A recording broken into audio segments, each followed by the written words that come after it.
మామూలుగా నాకు ఒక ఫ్రెండ్ కలిశాడు, ఓకే సోంభూపాల్ రెడ్డి గారు అని.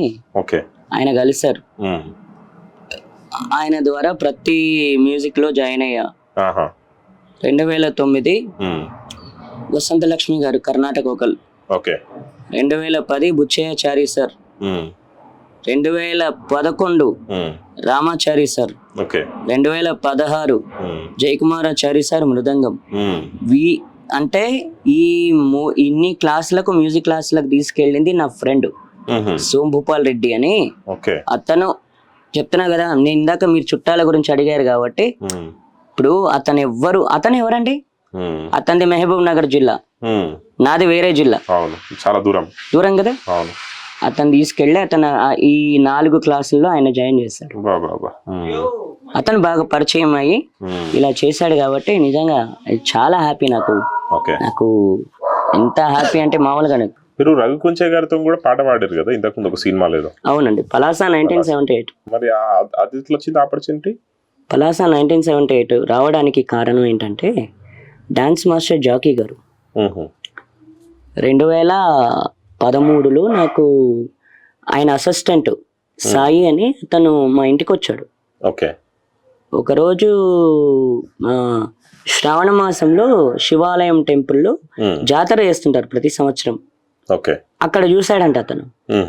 చూసి ఇట్లా ఇతను బాగా పాడతాడని చెప్పేసి డాన్స్ మాస్టర్ జాకీ సార్తో చెప్పాడంట ఆయన.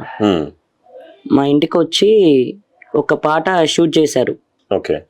ఆ పాట షూట్ చేసిన తర్వాత మళ్ళీ ఒకసారి ప్రోగ్రామ్ తీసుకురా అని చెప్పేసి డాన్స్ మాస్టర్ జాకీ సార్ అన్నారంట. అయితే ఆ 2-3 రోజుల తర్వాత మళ్ళీ మణికొండ తీసుకెళ్ళాడు, వాళ్ళ కార్లోనే తీసుకెళ్లారు. అక్కడ ఆయన ఒక సాంగ్ వాడిచ్చారు డాన్స్ మాస్టర్ జాకీ సార్.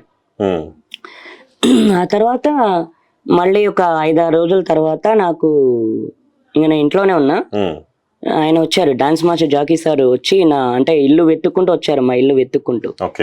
రాజు ఇల్లు ఎక్కడ ఉంటది అని చెప్పేసి వెతుక్కుంటూ వస్తే, వచ్చిన తర్వాత నన్ను మా ఇంటికి వచ్చి సదాశివ సన్యాసి అనే సాంగ్ వాడించుకున్నారు ఇంట్లోకి వచ్చి. ఆ సాంగ్ ఫేస్బుక్ లో పెట్టేశారు, చాలా మంది చూసారు. ఆయన పెట్టిన అది రఘుకుంచే సార్ చూసారు, ఇలా చేతులతో వాయిస్తుంటే. కీర్తి గారు అని ఆవిడని అడిగారంట. కీర్తి, వీడి పేరేంటి, వీడి ఫోన్ నెంబర్, వీడి అడ్రస్ నాకు మెసేజ్ పెట్టు, వీడితో నేను మాట్లాడతానంటే కీర్తి గారు కాల్ చేసి ఇట్లా రఘుకుంచే సార్ నీకు ఇట్లా నీ నెంబర్ మెసేజ్ పెట్టమన్నారు, నేను పెడుతున్నా అంటే సరే అక్క అని చెప్పాను. మరుసటి రోజు ఉదయం 8 o'clockకి నాకు కాల్ వచ్చింది సార్. 8 గంటలకు కాల్ వచ్చింది. 8 గంటలకు కాల్ వస్తే ఇట్లా రాజు అంటే నువ్వేనా అంటే అవును సార్ నేనే అన్నా. అంటే సాంగ్ చాలా బాగా పాడుతున్నావు, ఇట్లా చేతులతో వాయిస్తున్నావు, చాలా బాగుందని చెప్పేసి చెప్పారు. ఆ తర్వాత మేము కలుసుకోలేమండి, నేను ఆయన్ని కలుసుకోలేదు, నన్ను ఆయన కలవాల. మేము ఫోన్ లోనే మాట్లాడుకున్నాం, wish you happy new year, wish you happy Sankranti, ఇవన్నీ మాట్లాడుకున్నాం ఫోన్ లోనే. ఇంకా తర్వాత శివరాత్రి తర్వాత ఆయన పలాసా 1978 అనే మూవీ మేము తీస్తున్నాము, నువ్వు అందులో పాడాలి అంటే సరే సార్ అన్న.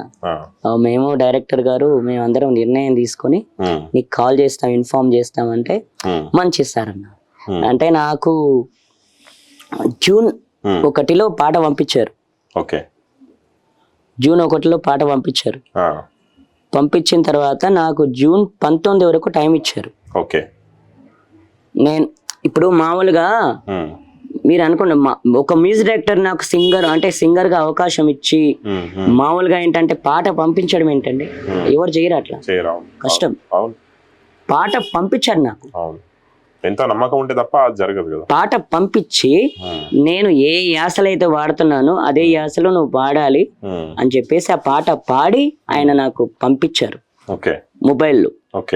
పంపించిన తర్వాత నాకు జూన్ 19 వరకు నాకు అంటే జూన్ 19వ తేదీ వరకు అవకాశం ఇచ్చారు, నాకు టైం ఇచ్చారు. జూన్ 19 వరకు నాకు ఇంకోటి 2-3 రోజులు టైం ఇచ్చారు. కానీ ఇక్కడ ఏమైందంటే ఆయనకు స్టూడియోకి కొంచెం ఇల్లు కాస్త దూరం అవుతుందని చెప్పేసి ఓకే అట్లా టైం ఇచ్చేసారు. ఓకే నాకు కూడా అది కలిసి వచ్చింది. కలిసి వచ్చింది. ఆ తర్వాత ఇక జూలై అంటే జూన్ 19వ తేదీ ఇట్లా వచ్చిందా అంటే వచ్చింది సార్ అన్న.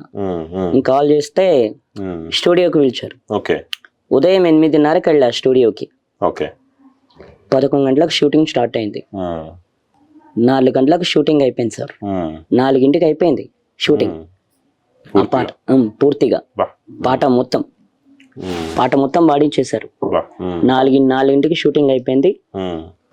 ఫుడ్ పెట్టి మళ్ళీ 5,000 ఇచ్చి ఆయన కార్లోనే డ్రాప్ చేశారు గచ్చిబౌలి వరకు.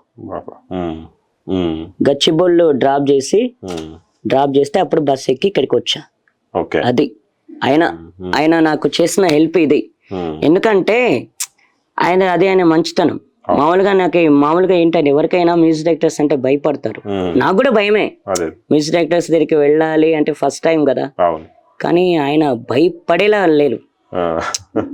చాలా జోవియల్ గా ఫ్రీగా నాతో ఫ్రీగా ఉన్నారు. అంటే మేమిద్దరం ఫోన్ లో మాట్లాడుకున్నాం. ఓకే ఆల్రెడీ పరిచయం ఏర్పడింది కాబట్టి మేమిద్దరం స్టూడియోని ఆడేసుకున్నాం అనమాట. అట్లా జరిగింది రఘు కుంచే గారు మీరు పాట పాడడం 2019